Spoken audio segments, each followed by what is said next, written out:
Hello বন্ধুরা, তো দেখতে দেখতে বাড়ি যাওয়ার সময় হয়ে গেল। আগের দিন তো তোমরা দেখেছিলে আমি বাপের বাড়ি এসেছিলাম, তো আজকে বাড়ি ফিরে যাচ্ছি। আর এদিকে দেখো মা বেরিয়েছে, আর ওই যে পিছনে দেখো রাঙা মা, মিমি সবাই বলছে আবার কবে আসবি। যা হয়, মেয়েরা বাপের বাড়ি ফিরে যাচ্ছে তাই সবাই মন খারাপ।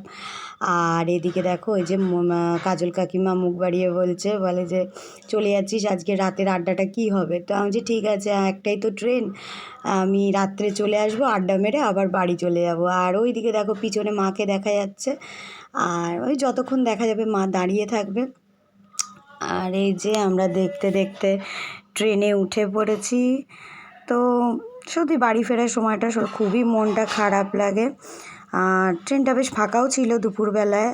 আসলে আমরা তো সাধারণত বাড়ি ফিরি রাত্রিবেলায়, শুভঙ্কর যায় আর একসাথে রাত্রে খাওয়া দাওয়া করে বাড়ি ফিরে আসি। তো আজকে যেহেতু মেয়ের ক্যারাটে ক্লাস আছে, তো তাড়াতাড়ি করে বাড়ি ফিরতে তো লাগবেই। আর ওই জন্য দুপুরবেলা আমরা খাওয়া দাওয়া করেই আজকে বেরিয়ে পড়েছি। আর তার থেকেও একটা বড় ব্যাপার হচ্ছে, দুপুরবেলা যখন ফিরি না, সেই সময় ট্রেনটাও ফাঁকা থাকে, অত ইয়েও থাকে না, ভিড়ও থাকে না। তো দেখো এই যে আমরা রিকশায় উঠে পড়েছি। আর সত্যি ফেরার দিনটা খুব মনটা খারাপ লাগে। প্রথমে মনে হয় যাবো না, আসলে একভাবে থাকতে থাকতে বাড়িতে না অভ্যেস হয়ে যায়। আর এই বাপের বাড়ি গিয়ে তখন আর ফিরতে ইচ্ছে করে না, তো ফিরতে তো হবেই। আর এই যে বাড়ি ফিরেই মেয়েও চলে গেছে ক্যারাটে ক্লাস, ওর বাবা নিয়ে চলে গেছে। আর আমি এদিকে কাজে লেগে পড়েছি, বিছানা কাছানা গোছাচ্ছি।